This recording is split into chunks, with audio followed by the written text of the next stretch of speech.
Estamos fazendo uma série de estudos em temas atuais e hoje nós vamos falar a respeito de evolucionismo. Pode passar já o primeiro slide. Aí na tela vocês estão vendo quais são as grandes questões que estão envolvidas aqui nesse debate, nesse assunto.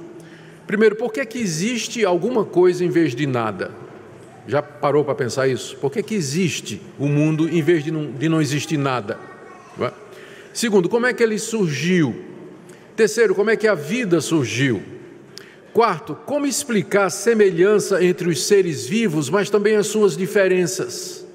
Os seres vivos são muito parecidos em algumas coisas, mas são bem diferentes em outros. Então, como é que explica essa semelhança e essa diferença? Como explicar os fósseis? Nós temos ossadas de animais que não existem mais. Animais grandes, ameaçadores ou pequenininhos, micróbios e seres pequenos que também não existem mais, não é? O que isso representa? Já teve outro tipo de vida aqui na nossa Terra? E de onde ela veio? Por que isso não tem mais? Qual a idade da Terra? Segundo aí os cientistas, alguns, a Terra tem milhões e milhões de anos. E o homem também está sobre a terra já há milhões e milhões de anos. Como é que a gente concilia isso com o relato de Gênesis, capítulo 1, que diz que Deus fez o mundo em 7 dias e que o homem é da mesma idade da terra? Como é que é isso, né? Ou como explicar a complexidade da vida? A vida é muito complexa. Os seres vivos, eles têm uma complexidade que desafia a ciência hoje, e explicações a respeito de como essa vida poderia ter surgido. Então, estas são as grandes questões que estão em pauta e em debate hoje no mundo acadêmico, no mundo da filosofia, da arte, da cultura. Com certeza você, seu filho ou alguém ligado a você já passou ou tem necessidade de passar, ou passou por uma situação em que essas questões poderiam ser ou precisam ser explicadas. Nos últimos 200 anos, tem aparecido diferentes respostas, com exceção da última, que já existe há bastante tempo, que é o criacionismo. Mas as diferentes respostas, elas podem ser agrupadas da seguinte maneira. Primeiro, o evolucionismo darwinista, que tem a ver com o nome do seu idealizador, Charles Darwin. O evolucionismo teísta, eu vou explicar o que é. O design inteligente, eu vou explicar o que é. E o nosso velho e bom criacionismo, não é? Que é a posição que a igreja vem mantendo já há muito tempo. Eu queria ver com vocês rapidamente cada uma dessas posições, fazendo algumas análises e críticas e fechar com o que nós entendemos é a posição correta a respeito de todas aquelas perguntas que nós fizemos. Vamos começar aí falando a respeito do evolucionismo darwinista. Essa explicação para aquelas questões que nós lemos, a origem do mundo, de onde vem a vida, foi dada por esse naturalista britânico chamado Charles Darwin. Ele nasceu em 1809 e morreu em 1882. Ele foi estudante de medicina e, pasmem, de teologia. Pouca gente sabe disso, mas o Darwin era teólogo. Ele estudou teologia. Depois, por conta das suas pesquisas e viagens, ele se dedicou à geologia, ao naturalismo, para tentar entender como é que a natureza funciona, e se tornou um escritor muito conhecido. O que lhe deu fama, pode passar, é o seu livro de 1859, intitulado A Origem das Espécies. Ele procura nesse livro explicar de onde vêm as diferentes espécies da vida, do mundo que nós contemplamos. O desafio era mais ou menos o seguinte: a vida é muito variada, você tem animais, você tem aves, répteis, você tem toda sorte de vida biológica, mas de onde elas vieram, de onde se originaram, por que essa diversidade? E ao mesmo tempo esses animais parecem manter uma certa similitude entre eles. Por exemplo, a estrutura de um réptil é muito parecida com a estrutura de uma ave, não é? Será que eles vieram do mesmo tronco, não é? Um veio do outro? O homem é parecido com um macaco, mas de onde vem essa similaridade, não é? Será que um veio do outro? Como é que... E aí até depois que ele publicou esse livro, não é? Ele começou a sofrer muita perseguição, Charles Darwin, inclusive caricatura, né? Gente dizendo, até hoje o pessoal pensa que Darwin ensinou que o homem veio do macaco. Isso não é verdade. Ele nunca disse que o homem veio do macaco. Ele disse que o homem e os macacos vêm de um ancestral comum. Vem de um ancestral comum, quer dizer, houve uma espécie de hominídeo não, um ser, não é, que evoluiu e se diversificou. Um ramo foi o macaco e outro ramo foi o Homo sapiens, não é, que é a nossa raça. Mas isso de ele dizer que o homem veio do macaco, isso é um mito a respeito do Darwin, ele nunca de fato afirmou esse tipo de coisa. Mas nesse livro ele tenta explicar a origem da vida. E por que é que existe essa diferença entre os seres vivos e também toda essa igualdade, não é? O pensamento, os 3 pontos centrais do pensamento de Darwin foi esse aqui. Ele chegou à conclusão de que todos os seres vivos têm um ancestral comum. Ou seja, lá no início de todas as coisas havia um organismo vivo. Esse organismo começou a evoluir e a se diversificar. À medida que ele ia ocupando ambientes diferentes, foi para o mar, foi para a terra, foi para a floresta, ele foi se adaptando a esses novos ambientes e aí os seus descendentes já começaram a nascer com aquelas características apropriadas para esses ambientes diferentes e a vida foi tomando uma diversificação. Então, no pensamento evolucionista, a vida tem um ancestral comum, um ser simples, muito simples lá no início de tudo, e com o passar de milhões de anos ele foi se diversificando. O mecanismo que foi empregado para isso é o que Darwin chamava de seleção natural, ou seja, a tendência que a natureza tem de selecionar aqueles organismos que têm mais condição de sobreviver. Por exemplo, se nesse processo, né, aparecesse um ser que tinha 2 patas, num ambiente em que 4 patas dá mais velocidade para você sobreviver, então aquele tipo que tem 2 patas, ele ia sendo desselecionado, né? Ele ia ficando para trás até se extinguir, e aí aquele ser de 4 patas, ele evolui e ele vai crescendo e se multiplicando. Então a natureza seleciona o mais apto, o mais rápido, o mais forte, o mais inteligente. E os mais fracos, os menos adaptados, eles vão ficando para trás. Então, ainda hoje você encontra, por exemplo, no ser humano, resquícios disso. Ninguém sabe para que serve o apêndice, né? O apêndice é um órgão que apareceu, mas ele não serve para nada, é resquício ainda do processo evolutivo. Com o passar do tempo, nós vamos viver sem apêndice. Um dia vai nascer um bebê que não tem mais apêndice, porque o apêndice não serve para nada. É um órgão que vai se perder, porque não tem uso para ele. Então, aquilo que a natureza vê que é útil, ela seleciona e ela protege, e aí aquilo vai gerando uma nova espécie, né? O Darwin chegou a essa conclusão numa visita que ele fez nas Ilhas Galápagos. Ele começou a observar os tentilhões. Os tentilhões é um tipo de ave, né, que dá naquela região e que se alimenta de umas frutinhas.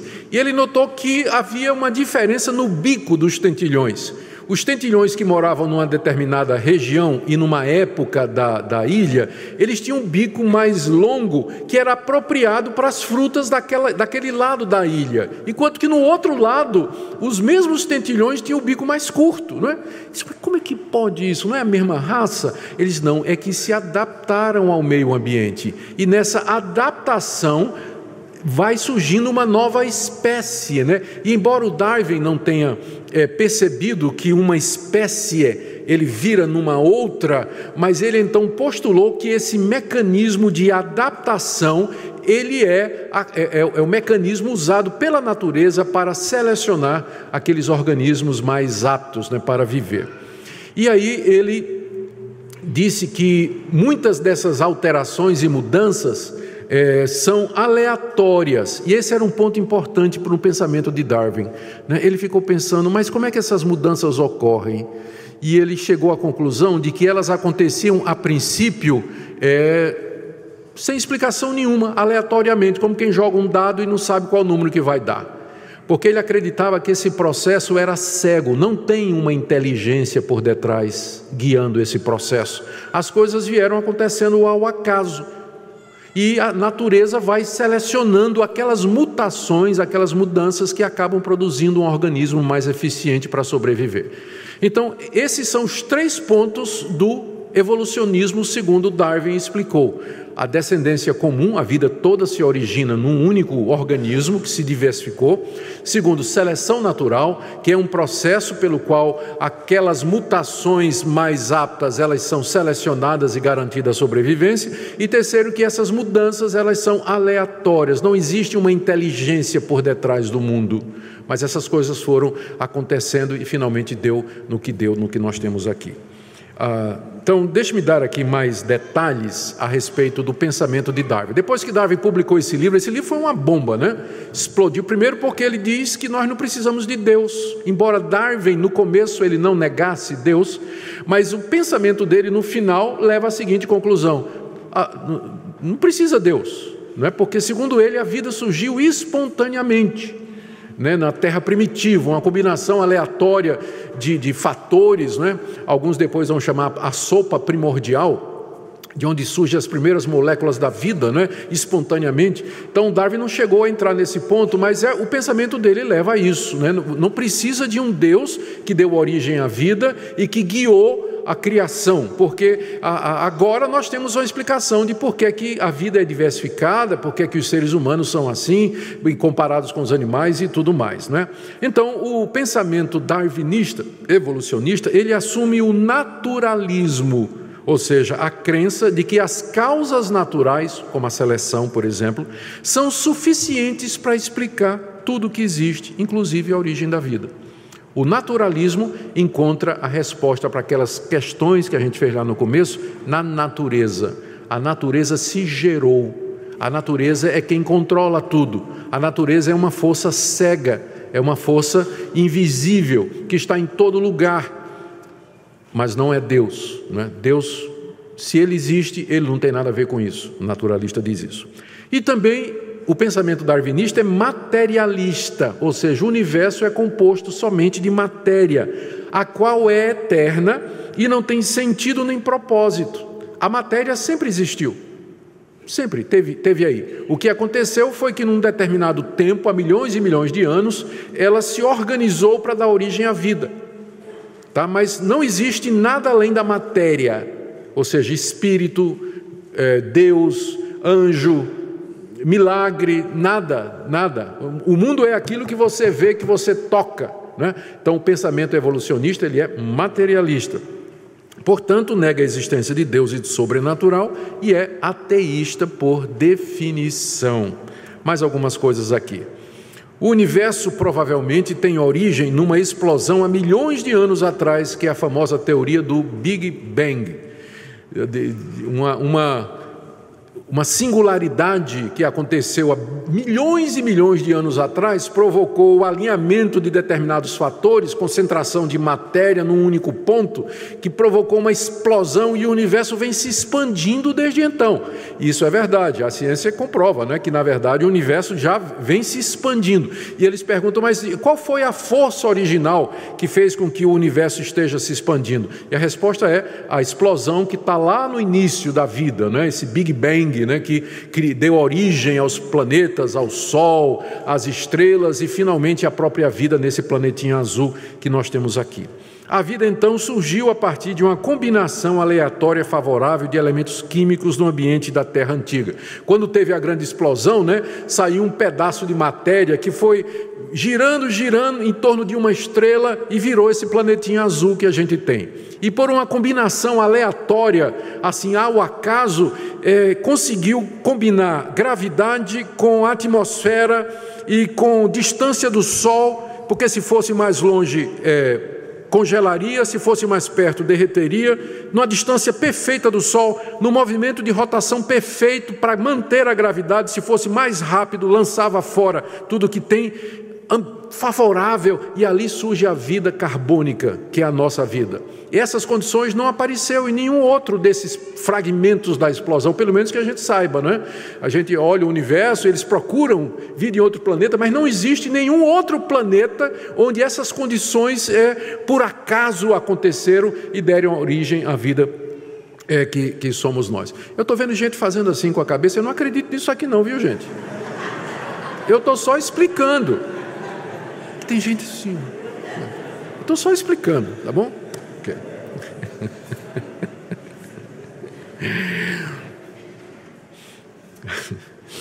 Bom,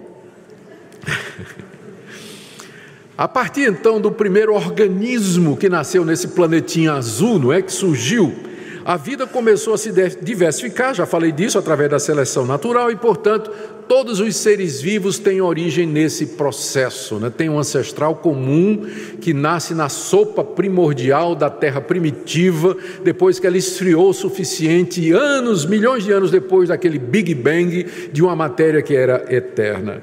E quanto mais leio isso, eu acho sempre mais fácil crer no que a Bíblia diz do que crer nisso aqui, mas tudo bem, vamos lá. Seleção natural, já falei. Essas mudanças genéticas são totalmente aleatórias. Aqui tem um ponto importante que é o último parágrafo que eu não tinha falado ainda. Quando esses organismos eles sofreram alteração para poder se adaptar, eles passaram para os seus descendentes essas gerações seguintes. Tipo assim, a primeira girafa, ela não tinha o pescoço comprido, mas ela foi morar numa região. O primeiro animal, o ancestral da girafa, foi morar numa região onde as árvores eram muito altas. E ela, e foi passando, o pescoço alongado foi passando para os seus descendentes. E com o passar do tempo, você tem a girafa aí. As mariposas brancas de Londres, elas não eram brancas, mas por conta do fog lá em Londres, elas se tornaram brancas para poder se camuflar com o ambiente por questão de proteção, né? Há peixes no fundo do mar, nas regiões mais profundas, que não têm olhos, porque também eles não precisariam de olhos lá no fundo, porque é totalmente escuro no fundo do mar, né? Então, os seus filhos já vão nascer sem olhos e assim por diante. Então, toda vez que um organismo evolui e adquire características que são próprias para a sobrevivência, ele passa aos seus descendentes aquelas características que foram herdadas. E daí você tem sempre a raça predominante aparecendo, né? Então, isso que ele diz. Aqui tem um ponto muito importante, esse primeiro parágrafo aí. Esse processo evolutivo permite que uma espécie se transforme em outra. O nome disso é macroevolução. Tipo assim, as aves, elas são descendentes dos répteis, ou de um ancestral comum para os répteis. Não é? Ou seja, as aves vieram de uma outra espécie, se adaptaram e viraram uma outra espécie. Isso é chamado de macroevolução, quando uma espécie dá origem a outra espécie. E não somente, a segunda coisa aqui é a microevolução. Lembra do bico do passarinho? Aquilo seria uma microevolução. Ou seja, o tentilhão do bico alongado, ele pode com o tempo se adaptar e ter um bico curto, mas ele ainda é um tentilhão. Ele não virou uma outra espécie, é apenas um tentilhão diferente. Então, por que tem tanta variedade de cachorro, por exemplo? Então, o ancestral do cachorro, né, ele se adaptou nos diversos ambientes e diversas situações, mas essas adaptações não produziram uma nova espécie, mas simplesmente tipos diferentes de cachorro. Então, isso é microevolução. Tá? Macroevolução é de uma espécie para outra, microevolução são adaptações dentro da mesma espécie. Agora, para que a vida... Isso aqui é importante. Para que a vida atingisse o grau de diversidade que temos hoje, foram necessários bilhões de anos, porque é um processo muito lento. Tanto é que a gente olha ao nosso redor hoje, você está vendo algum elo entre uma espécie e outra? Não, as espécies parecem bem definidas, não é? Cachorro é cachorro, gato é gato, passarinho é passarinho, baleia é baleia, homem é homem, macaco é macaco. Tem algum organismo aí que você está vendo que ele é intermediário, que está se mudando em outra coisa? Ninguém observa, porque a evolução é tão lenta que ela não é perceptível, segundo esse pessoal. É tão lenta que não é perceptível. Por isso eles têm que dizer que a Terra e a vida têm bilhões de anos para poder dar tempo para chegar nessa diversidade que a gente tem hoje, né? A Terra tem que ter bilhões de anos para isso. Sobre o registro fóssil, né? Eles interpretam os fósseis como sendo prova da evolução. São animais que deixaram de existir exatamente porque não se adaptavam. Os dinossauros, né, eles foram abandonados pela evolução e se extinguiram porque eles não se adaptaram às mudanças climáticas, né, que existem aí. E quando o pessoal argumenta, bom, mas tudo indica que eles morreram de repente. Não foi uma morte assim, levando milhões de anos para se extinguir. Aí vem com a hipótese de que foi um meteoro, né, que atingiu a Terra, que bateu na Terra há milhões de anos atrás e que acabou com os dinossauros. Tem até filme sobre isso aí. Então, mas eles costumam, tem aquele famoso Archaeopteryx, não é, que é um réptil, né, que eles encontraram um exemplar numa rocha que parece um pássaro, não é? E eles dizem, olha aqui a prova do elo entre o réptil e a ave. Ué, mas pode ser simplesmente uma espécie completa que existia antes, não é? Não precisa ser o elo, podia ser uma espécie que já existia completinha antes e que se extinguiu por vários motivos, não é? E aí o último ponto deles é que não existe design, propósito ou intenção no mundo, tudo é obra do acaso. A seleção natural, a evolução é um processo cego, não tem intenção, não tem propósito, não tem um design por detrás. O design das coisas, como a célula e o DNA, é apenas aparente. As coisas parecem ter um propósito, mas esse propósito é ilusório. Tudo é caos, tudo é chance, tudo é acaso. Não há propósito na vida, não há propósito na natureza, nem há propósito no mundo. Esse é o pensamento evolucionista, darwinista, que tem diversificações, tem outras linhas dentro dessa daí, mas isso aqui seria o darwinismo clássico, não é? Eu li um livro há alguns 3 anos atrás, escrito por um ateu evolucionista chamado Thomas Nagel. Ele é professor de filosofia na Universidade de Nova York. Ele é ateu e evolucionista. E depois de estudar muito o evolucionismo, ele escreveu um livro intitulado Mind and Cosmos, Mente e Cosmos. Porque o materialismo do darwinismo e de sua concepção da natureza está quase que certamente errado. Esse ateu faz uma crítica devastadora ao darwinismo, especialmente ao materialismo, porque na teoria evolucionista não tem nada espírito, tudo é matéria. E ele diz no livro que essa teoria não explica o surgimento da mente.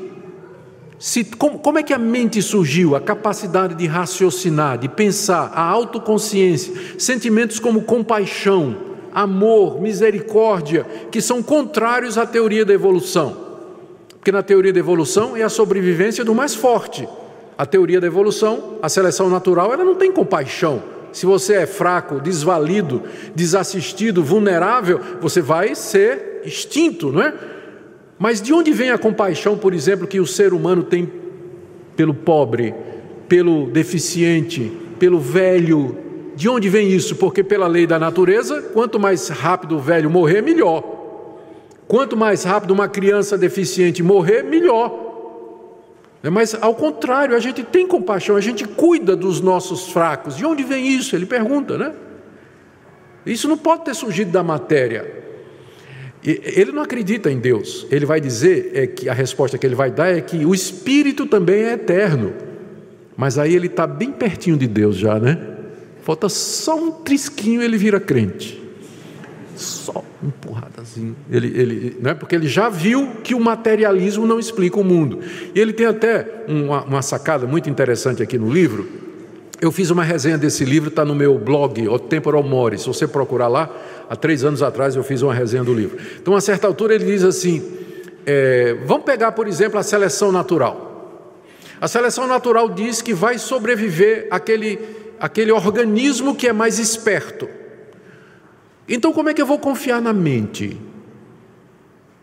Porque a mente sobreviveu, não é isso? Minha mente não sobreviveu? Se sobreviveu é porque ela é o quê?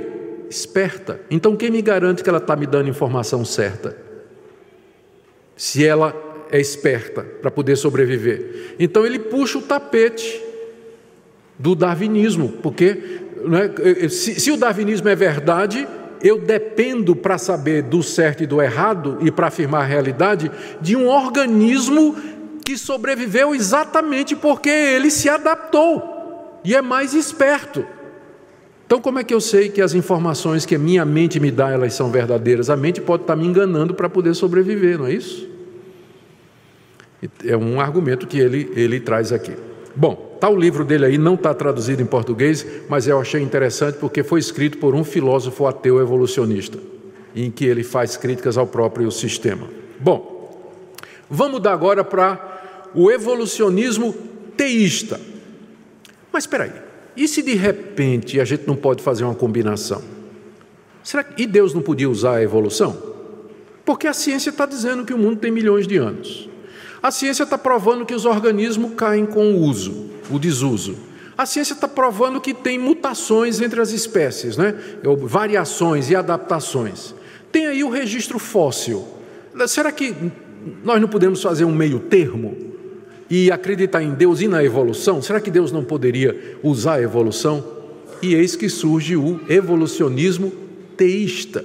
O evolucionismo teísta, ele surgiu nos meios teológicos logo que a teoria de Darwin ganhou credibilidade nos meios científicos, ou seja, é um pensamento que surgiu no século XIX. Atualmente existem muitos cristãos que acreditam que Deus usou a evolução de uma forma ou de outra para trazer à existência a variedade e a complexidade dos seres vivos, inclusive o homem. E aqui eu quero citar apenas um muito conhecido, é o famoso Francis Collins, que escreveu o livro A Linguagem de Deus. O Collins é um geneticista americano. Ele se tornou conhecido porque ele foi o diretor do projeto Genoma, que mapeou o DNA humano. E o Collins é cristão, é evangélico. Só que ele é um evangélico que acredita na evolução. Ele acha que que houve o Big Bang. O Big Bang foi uma explosão que Deus criou há milhões de anos atrás. E Deus foi esperando, né?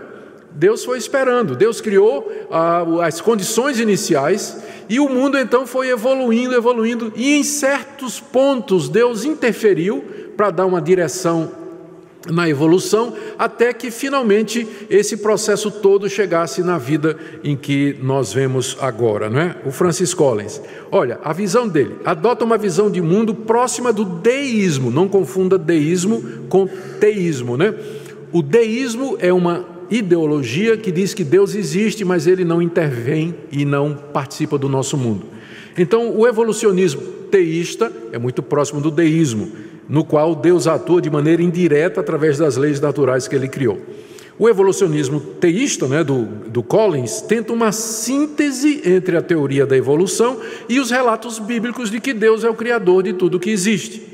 Defende que a ciência pode nos dar conhecimento da origem do mundo e da vida e diz que Deus criou o mundo provavelmente a partir do Big Bang, bilhões de anos atrás. Então ele tenta uma combinação para não jogar fora a ciência, né, para não parecer obscurantista, né? Esse homem é uma pessoa muito respeitada, né? Ele, como eu disse, ele é um cientista conhecido, né? Foi o diretor do projeto Genoma, que mapeou o nosso DNA, que é uma das descobertas mais fantásticas, né, da biologia moderna. O evolucionismo teísta, ele, já falei, né, adota a visão evolucionista do surgimento da vida, mas diz que Deus guiou todo o processo. E de acordo com alguns evoteístas, é o nome que se dá, né, aos evolucionistas teístas, Deus teria interferido sobrenaturalmente e tal. Agora, veja o último ponto aqui. A pergunta é, então, peraí, como é que a gente reconcilia isso com Gênesis? Porque lá em Gênesis não bate isso, e você é cristão, Collins. Como é que você vai ler então Gênesis?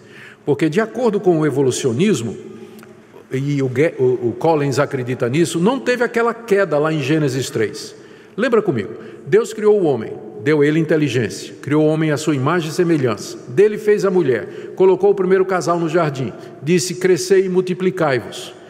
deu uma ordem: não coma da árvore do jardim, da árvore que está no meio do jardim, não coma do seu fruto. O homem desobedeceu a Deus, tomou do fruto e caiu. Gênesis 3 é o relato da queda do homem. O homem foi criado à imagem e semelhança de Deus, perfeito, inocente, sem culpa, desobedeceu a Deus e caiu daquele estado. Houve uma queda. Mas no processo evolucionista é o contrário. O homem vai evoluindo. E na teoria evolucionista, como é que surge a inteligência do homem? Havia primeiro um hominídeo, que é descendente lá daquele mesmo organismo de onde veio o macaco, e de repente, dadas as circunstâncias favoráveis, ele começa a pensar. E aquilo é uma evolução, né? Quando ele adquire inteligência e ele começa a pensar, ele começa a virar o Homo sapiens. Ou seja, no processo evolucionista não tem queda, mas o homem sempre vem evoluindo. Então, é incompatível com a leitura de Gênesis. Ou você vai ler Gênesis 3 como um mito, como uma lenda, ou então você vai ler como sendo o relato da verdade, e, portanto, essa ideia da evolução do hominídeo que deu origem ao homem não faz sentido, né? É o que ele diz aqui: através da evolução surgiram hominídeos que um dia, pela intervenção de Deus, se tornaram inteligentes, conscientes e seres morais. A queda, na verdade, foi um salto evolutivo. Esse é o pensamento. Bom, aí eles voltam, o que é que o Gary Collins disse? Ancestral comum, Deus usou a seleção natural, portanto a vida e o mundo são muito antigos, e os 7 dias de Gênesis têm que ser entendidos figuradamente como longos períodos de tempo. Da mesma forma, o relato da criação deve ser lido figuradamente. Há muitos cristãos que são teístas evolucionistas. Eles querem fazer uma combinação da Bíblia com a ciência. Eu creio que é possível eu creio que a verdadeira ciência, ela não desacredita o que está lá em Gênesis. A ciência está em constante mutação. A teoria de Darwin tem 250 anos. A cultura humana já tem, 10 mil anos. Darwin tem 250 anos. Teorias mudam. As explicações mudam. Antes de Darwin tinha outros, tinha Lamarck, que tinha uma outra explicação parecida, mas diferente para o que Darwin está dizendo, e antes de Lamarck tinha outros também que tinham teorias distintas. Os filósofos gregos tinham outras ideias também. Então, você usar a ciência como referência do certo e do errado, e comparar com a Bíblia e dizer que a Bíblia está errada porque a ciência moderna diz o contrário, você está cometendo um erro grosseiro. Porque que ciência? E que teoria? E que descoberta? A cada 50 anos os modelos científicos mudam. Teve uma época que a ciência dizia que o mundo era chato e que a Terra e que o Sol girava em torno da Terra. Hoje já mudou. O sistema não é mais geocêntrico, o sistema é heliocêntrico, né? A Terra é que gira em torno do Sol. Mas já teve uma época que os cientistas diziam o contrário. Então os modelos mudam. E eu prefiro dizer que a ciência me ajuda a entender algumas coisas que a Bíblia não explica, mas nunca a contradizer a Bíblia e o relato da palavra de Deus, posição que nós precisamos manter. Bom, agora, deixa eu só ler isso aqui porque é curioso e trágico. O Collins, que queria manter o processo da evolução, ele chegou numa encruzilhada. Porque o evolucionismo, vocês lembram, um dos pilares do evolucionismo é que as mudanças acontecem por acaso, aleatória, não é isso? Não tem sentido. Como é que você concilia um Deus onisciente comandando um processo onde vai ter mudanças que ele não pode prever? Como é que você combina o Deus onisciente da Bíblia com as mudanças ao acaso da teoria da evolução? Sabe qual foi a solução do Gary Collins? Ele disse: Deus não sabe o futuro. Ele preferiu esvaziar Deus da sua onisciência. E ele seguiu uma linha teológica chamada de teísmo aberto, que foi defendida aqui no Brasil por alguns teólogos brasileiros, dizendo que Deus não conhece o futuro. Deus não sabe o que é que vai acontecer. Então, um Deus desse, sim, ele é compatível com a teoria da evolução. Mas o Deus da Bíblia não. Porque, de acordo com a Bíblia, Deus decreta, Deus governa, Deus conhece todas as coisas e nada escapa ao seu controle. Então, ou você tem as mudanças aleatórias da teoria da evolução, ou você tem o Deus onisciente, onipotente e sábio e soberano da Bíblia, mas as duas coisas são incompatíveis. E o Gary Collins percebeu isso, tanto é que ele passou a dizer isso aqui, ó. O último parágrafo aí, isso é o que o Collins defende. Deus implantou no DNA o potencial para as mutações, mas Deus não tinha e nem tem a menor ideia em que tudo isso vai acabar.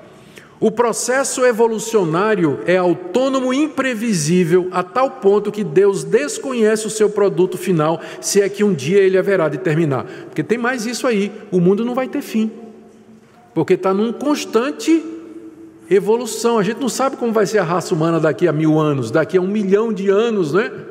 Então, para ele, não vai ter fim, não vai ter vinda de Cristo, fim do mundo, juízo final, porque o processo evolutivo é eterno. Está mudando, e Deus não sabe quando é que isso vai terminar, nem onde isso vai parar. Bom, vamos falar de coisa boa agora, né? Recentemente surgiu um movimento entre cientistas, alguns deles nem evangélicos. O movimento é chamado de design inteligente. Esses cientistas examinaram as últimas descobertas, como, por exemplo, o mapeamento do DNA e a complexidade da vida, e eles chegaram à conclusão que é impossível que esse nível de complexidade tenha sido alcançado por acaso. Descobriu-se, não é, que na sequência do DNA, a sequência do DNA está ligada à informação. Nós, na verdade, somos o que somos por conta de informações contidas na hélice dupla do DNA. É isso que nós somos. Informações. De onde vieram estas informações? Informações extremamente complexas que vão definir a cor dos seus olhos, o tipo do seu cabelo, se você vai ser feio ou bonito, gordo ou magro. É uma pena que a gente não pode manipular isso ainda. E uma série de outras características. É tudo muito definido. E essas informações estão codificadas. Se você mexer num ponto desse, você altera a estrutura do indivíduo. Como é que isso surgiu? De onde isso veio? Então, esses cientistas, olhando para essa complexidade, eles disseram: tem que ter uma inteligência por detrás, tem que ter um design. Design é uma palavra inglesa, né, que significa propósito. Tem que ter um propósito inteligente por detrás. Isso não pode ter surgido do acaso. Agora, esse pessoal, alguns não são nem evangélicos. Eu tive numa reunião desse pessoal lá em Seattle, nos Estados Unidos, no Discovery Institute. Aliás, o Discovery Institute está abrindo uma filial aqui no Brasil, junto com o Mackenzie, né? Eu fico feliz que é o fruto de uma sementinha que eu tive a oportunidade de plantar quando era chanceler lá. Então, quando eu estive lá no Discovery Institute, nos Estados Unidos, para ter um encontro com esse pessoal. Eu queria conhecer esse pessoal. Inclusive o famoso Michael Behe, que está aí, que é o chefe, né, que ele começou lançando o livro A Caixa Preta de Darwin, para mostrar como o pensamento darwinista está errado. E esse cara aqui é um bioquímico formado em Oxford, não é gente, não é formada ali na esquina, não. É gente séria mesmo, não é? Biólogo conhecido, professor, credenciado e tudo mais. Fui lá conhecer o Michael Behe. Depois ele veio também no Mackenzie, uma vez, para falar sobre design inteligente e tudo. Ele é católico. Então, eu estive lá para conhecer esse pessoal. E, de repente, eu comecei a conversar com um cara chamado Jonathan Wells, ele estava lá. E muito bom, olha, ele falando, defendendo a questão da inteligência por detrás. E eu, né, na minha inocência, perguntei para ele: a que igreja evangélica você pertence? Ele disse: não sou evangélico não, eu sou da igreja do Reverendo Moon, que é uma seita oriental, né? A igreja do Reverendo Moon. E o cara era um dos mais destacados defensores do design inteligente, porque eles dizem que a procura por propósito não é uma questão religiosa, mas é uma questão científica. A NASA tem satélites apontados para o mundo procurando o quê? Vocês sabem o que eles procuram, né? Tem até o nome, a procura de vida extraterrestre. E como é que eles vão identificar que tem vida terrestre lá? Eles ficam escutando os barulhos do universo e de repente eles vão ouvir alguma coisa que parece uma linguagem. Então é possível você detectar inteligência, não é verdade? É possível você detectar inteligência. Você pode passar num morro, numa montanha, numa viagem dessa, e você olha para a montanha e tem uns acidentes geográficos que parecem alguma coisa. Tem um acidente geográfico numa cidade perto lá em Minas Gerais, eu esqueço o nome agora, que você passa, parece um padre casando uma noiva. Mas você olha e é evidente que aquilo foi algo natural, foi um acidente natural, não teve propósito, né? Foi a formação rochosa que de um determinado ângulo parece um padre casando uma noiva. Mas se você passar nas montanhas dos Estados Unidos, você vê a cara dos 5 presidentes dos Estados Unidos cavados na rocha, você olha e de cara você diz, isso aqui não foi natural, isso aqui é intencional, alguém fez isso. Você anda no deserto e de repente você encontra lá uma pedra que parece um sapo. E você olha e diz, olha, é um acidente natural. 2 minutos depois você vê um relógio. Você diz, não, aqui tem uma inteligência por detrás disso aqui. Então nós somos capazes de detectar inteligência. Existe até ciência para isso. O que é, por exemplo, a ciência forense? É quando os delegados, eles investigam os fatos procurando padrões para identificar um propósito criminoso. E tem ciência em cima disso, de busca do design. Então, esses cientistas bioquímicos, por exemplo, eles estão examinando o DNA e eles estão dizendo, aqui há sinais de inteligência, isso não pode ter vindo do acaso. E alguns deles nem cristãos são. Então, esse movimento é recente, ele é chamado de design inteligente, e ele tem alguns, como por exemplo o Michael Behe, né, que defende isso aqui. É um movimento de cientistas que questionam a capacidade do evolucionismo de explicar a complexidade da vida, a sintonia fina do universo. Eles dizem que tem um design inteligente por trás do surgimento da vida.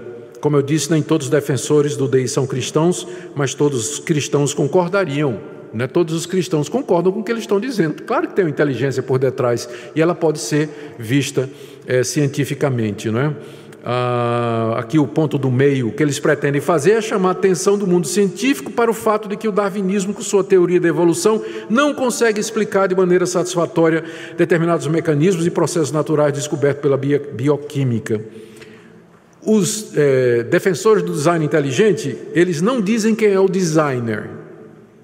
Então você chega para um desses e diz assim, tá na cara que tem um design inteligente, mas quem é o projetista?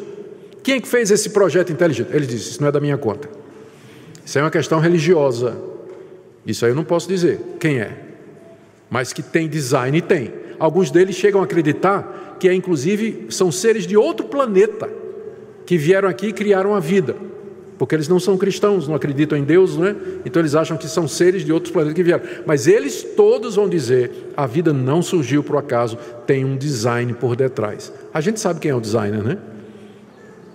Mas eles não, alguns são cristãos e vão dizer, é Deus. Mas eles preferem não entrar nisso, porque isso é uma questão de religião. Nós não vamos entrar quem é o designer, mas que tem um projeto, tem. Que o mundo não surgiu do acaso, é evidente que não surgiu, tem uma inteligência por detrás. Se vocês quiserem literatura sobre isso, olha, Darwin no Banco dos Réus, Philip Johnson, Como Derrotar o Darwinismo com Mentes Abertas, também do Philip Johnson, A Caixa Preta do Darwin, do Michael Behe, e o Ícones da Evolução, de Jonathan Wells. Esse foi esse é da igreja do Reverendo Moon, que eu conheci lá em Seattle, nos Estados Unidos. Mas ele detona com o processo evolucionário nesse livro, que é fantástico. Todos já estão traduzidos para o português, se vocês tiverem interesse, então, em conhecer o design inteligente, essa é uma linha muito, muito boa. E agora terminamos com o nosso criacionismo. O que é que o criacionismo diz? O nosso credo, ele começa dizendo, creio em Deus Pai, Todo-Poderoso, Criador dos céus e da terra. O primeiro versículo do nosso livro, a Bíblia, diz assim, no princípio criou Deus os céus e a terra. Evangelho de João, capítulo 1, verso 1, no princípio era o Verbo, e o Verbo estava com Deus, e o Verbo era Deus. Sem ele, nada do que foi feito se fez. Hebreus capítulo 1, verso 2, diz assim, nos últimos dias Deus nos falou pelo Filho, que é Jesus Cristo, a quem constituiu o herdeiro de todas as coisas e pelo qual também fez o universo. Isso que nossa fé proclama e a ciência não pode contestar. Embora os criacionistas divirjam entre si quanto ao tempo da Terra, E aqui você vai encontrar, vou falar nisso no próximo slide, embora os criacionistas não estão de acordo sobre em quanto tempo, como interpretar os dias da criação, ou se o dilúvio foi universal ou não, todos os criacionistas dizem que há um Deus que criou tudo o que existe do nada, pela palavra do seu poder. Se aqueles dias são de 24 horas ou de um período maior, isso há debate, mas que Deus criou o mundo pela palavra do seu poder e do nada Ele fez surgir tudo o que existe, isso aí não se questiona. Então essa é a tese central do criacionismo. O mundo veio a existir pela palavra de Deus e Ele criou do nada. A única coisa, se eu posso chamar de coisa, a única coisa que existe eternamente é Deus. A matéria não é eterna, o espírito não é eterno, tempo não é eterno, espaço não é eterno, nada disso havia, só havia Deus. E um dia Ele disse: faça-se tudo o que existe. De acordo com a Bíblia, em 7 dias ou 7 períodos, não é? Dependendo da interpretação. E o que existe então, existe por força da palavra de Deus e pelo querer de Deus. Gênesis de 1 a 3 deve ser lido como história e não como mito, embora seja possível que a sequência dos dias da criação tenha seguido outro princípio. Alguns questionam, por exemplo, que Deus no dia 1 cria a luz, mas Ele só cria o sol no dia 3. Então como é que a luz existia antes do sol? Então alguns acham que aquele arranjo ali, dia 1, dia 2, dia 3, é um arranjo poético, né? E não necessariamente na sequência exata. Eu não vejo nenhum problema Deus criar a luz, Ele é a fonte da luz, o sol vem depois, não tenho dificuldade, mas já Agostinho, no século IV, já levantava essa questão, não é? Então você vê que, embora nós creiamos que Deus criou todas as coisas, então há alguma diferença de opinião com relação a isso, mas é mínima, não é? Deus criou o homem, estou lendo a última sentença aí, os seres vivos de acordo com suas espécies, não há macroevolução. A gente rejeita a macroevolução, que uma espécie deu origem a outra. Primeiro porque não tem registro fóssil. Segundo porque lá em Gênesis diz que Deus criou segundo as suas espécies. As espécies já foram criadas determinadas. Então não há passagem de uma espécie para outra. Mas eu não tenho problema com microevolução. Dentro da mesma espécie, as espécies variam. De que forma explicar a diferença entre os cachorros e gatos, por exemplo? Tem gato siamês, tem gato vira-lata, tem gato chinês, que é o gato que eu gosto mais, é o gato chinês, porque mora na China e eu estou aqui. Então é o meu gato predileto, tá certo? Então tem diversos tipos de gato, né? Então como é que é isso? Microevolução, adaptação dentro da mesma espécie, mas não que passe de uma... Eu tive que compensar aquela piada horrorosa que eu contei antes, né? Então não existe isso de passar de uma espécie para outra, não é? Deus criou a vida com a incrível capacidade de adaptação. E se explica porque nós temos diferentes raças dentro do Homo sapiens. Não é isso? Temos diferentes raças dentro do Homo sapiens. De onde vieram elas? Exatamente desse processo de adaptação dentro da mesma espécie. O registro fóssil prova apenas que algumas espécies não existem mais. As descobertas recentes do código genético mostram com clareza que a vida não se originou do acaso, e aí a gente aponta para a grandeza do universo e a pequenez do homem. Deus é infinito e nós fomos criados para a sua glória. Termino aqui com esse slide aqui, olha. A sintonia fina do universo aponta para uma criação intencional. Você sabe o que é a sintonia fina, não é? As condições para a vida, elas estão muito bem sintonizadas. Você sabe como é quando você tenta sintonizar uma estação? Hoje em dia não, que você aperta um botão, já tem a estação programada no seu rádio. Mas na minha época a gente ficava girando o botãozinho no rádio para encontrar a sintonia perfeita com a estação para o som sair melhor. Se você mover um pouquinho demais para a direita, o som distorce. Mover um pouquinho mais para a esquerda, o som distorce também. Tem um lugar certinho no dial do rádio, né, em que você ouve a música perfeitamente, ou o som perfeitamente. O universo está sintonizado de uma forma que ele permite a vida. Se a Terra fosse mais longe do Sol, esfriaria, congelaria tudo, não teria condição para a vida. Se fosse mais perto do Sol, tudo derretia. Se ela girasse mais rápido, jogaria para fora dela tudo que existe. A gravidade não seria possível de conter as coisas. Se ela girasse mais lento, a gravidade puxaria tudo para baixo. Se a gravidade fosse maior, ela nos achataria. Se ela fosse menor, atravessava a atmosfera. Se a atmosfera fosse maior ou menor, isso implicaria nas condições da vida carbônica que é a nossa vida. Não tem, isso se chama sintonia fina do universo. Os números são impressionantes. Não existe nenhum outro planeta conhecido em que essas condições sejam semelhantes. De onde vem isso? Então nós acreditamos que essa sintonia fina é o resultado de design. Há um propósito, há um designer por detrás quando ele criou todas as coisas. A existência do espírito, consciência, moralidade e por aí vai também não pode ser explicado como surgindo da matéria. E não esqueçamos que é pela fé que sabemos que o mundo foi criado por Deus. Alguns dizem assim, mas a Terra, mas a ciência não está dizendo que a Terra é tão antiga? Como é que é isso aí? Eu não tenho dificuldade com uma terra antiga e uma vida mais recente, porque eu creio que entre o verso 1 e o verso 2 de Gênesis é possível que tenha passado um tempo muito grande. No princípio criou Deus os céus e a terra, criou a matéria e tudo mais. E a partir do verso 2 ele começa a organizar essa matéria. Então você percebe que pode haver um espaço, né, entre Gênesis 1 e 2, eu não sei. De qualquer forma, quando as pessoas perguntam assim, mas a terra... A geologia está dizendo que a Terra é muito antiga. Uma resposta que tem sido dada é que Deus criou Adão do pó da terra.